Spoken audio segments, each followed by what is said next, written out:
Mathureau, vous surveillez Facebook et Twitter. Dites-moi, Charles Magnet est en vacances pour 6 mois ou quoi? Oui, oui, au moins. Non, mais je suis content. Mais il est sérieux, Charles, quand il prend des vacances. Oui, quand il prend des vacances, il en prend. Bien, les opposants à la loi travail ont aussi On va y arriver. recommence. Les opposants à la loi travail, je vais trop vite, ont aussi défilé sur Twitter. Avec ces images de violence, d'abord diffusées en direct sur Periscope, on connaît maintenant depuis l'affaire Aurier ces slogans. On déteste tous la police, auquel certains ont répondu avec le hashtag « Je soutiens les policiers ». Mais la plupart des internautes préfèrent garder le sourire. Les CRS ont dû sortir le gaz Fébreze senteur muguet pour se mettre dans l'ambiance. Selon des sources non officielles, il y aurait bien eu une manifestation en marge des violences. Le cortège encerclé par les CRS juste avant Nation. À ce niveau de NAS, ce n'est plus une manif, c'est de la pisciculture. Attention, alerte info, un manifestant a perdu son œil dans les affrontements. Ah non, pardon, c'est Jean-Marie Le Pen qui prononce son discours.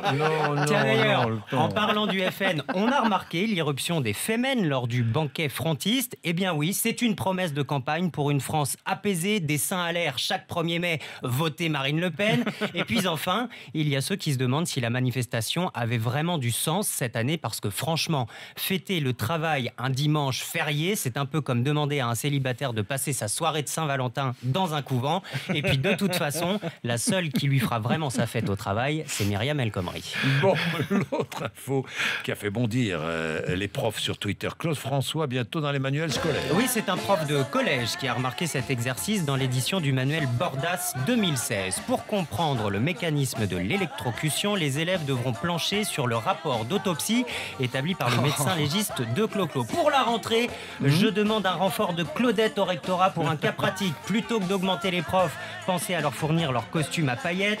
Les collégiens connaissaient Maître Gims, ils vont enfin savoir qui est Claude François, mais n'auront toujours aucune idée de qui est Platon. Et puis d'autres, plus inventifs, proposent de nouveaux exercices. Apprenez la gravitation avec Mike Brandt, la vitesse et l'effet du vent sur un hélicoptère avec Daniel Balavoine, ou encore la poussée d'Archimède avec le petit Grégory. Non, oh non, l'histoire du jour nous conduit à Nancy, non. Elle porte plainte contre son dentiste après l'avoir volé. Nous sommes mardi dernier. Une patiente vient se faire soigner une carie. Elle repartira sans pansement, mais dans la salle d'attente, elle voit une sacoche. Elle repart avec cette sacoche qui contenait 1 000 € selon le dentiste. La scène est filmée par les caméras de vidéosurveillance du cabinet, diffusée ensuite sur Facebook, visionnée des centaines de milliers de fois, et résultat, elle porte plainte contre le dentiste pour atteinte à la vie privée et à la présomption d'innocence. Elle a piqué la sacoche, c'est filmé, c'est diffusé, elle porte plainte contre le dentiste. Ça, et en attendant, le dentiste a récupéré sa sacoche, mais pas ses 1 000 €.